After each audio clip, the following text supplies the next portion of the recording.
After being in the military for 4 years and being medically retired, basically, there was a shift. I had been in there for 4 years at that point, and I had routine. I was being told what I need to do and where I need to go, basically, for that 4 years, and I just got used to the routine.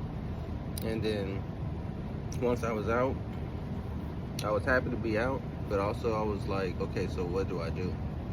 And one of the hard things was basically trying to figure out a direction, because now at this point, there isn't someone telling you what your goal is and what you need to be doing. It's all up to you.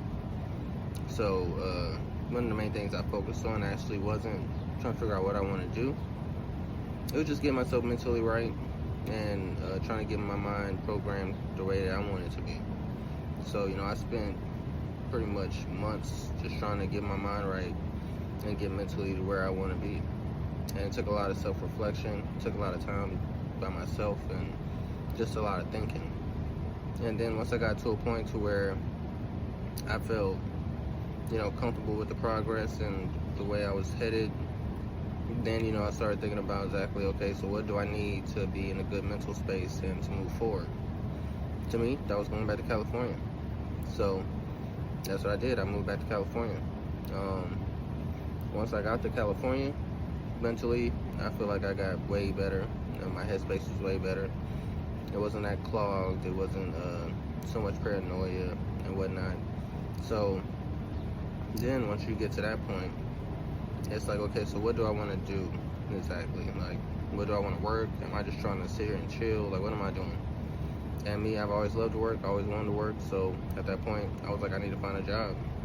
And, it didn't matter where it was at. It was just like, whatever I could find, that's what I'm going to get. It took me 6 months, because this was 2020 during the pandemic. It took me 6 months, but eventually I found a job in manufacturing. And to me, I was like, okay, that's cool. I'll do that. And then once I did that, I still felt that need of, like, I need something to push me and something to keep me going forward instead of just working and going home. So that's when I started researching real estate. I started looking into real estate and trying to see how I can actually turn this into something that I actually would want to do long term, and try to get a property or whatever. So it took me 6 months to a year, but eventually, I did get a triplex, and I think it all worked out for the better. I learned a lot doing it, and I learned a lot just by going through the process and trying to figure out how to do these things. And the main thing for me was, I researched, I looked it up, I got as knowledgeable as I could about it, and then instead of being afraid and, just pushing it off, I just took that leap and went for it. So for me, one of the main things you want to do is, if you really have an idea and you really want to try something, don't be afraid to go for it. Just go ahead and do whatever you have to do to get into that space and try your best. That's all you can do. Just try your best. Don't be afraid to take chances. Make sure to calculate the risks and do whatever you can, just so in the end, at least you tried your hardest to make whatever it is that you want to do work.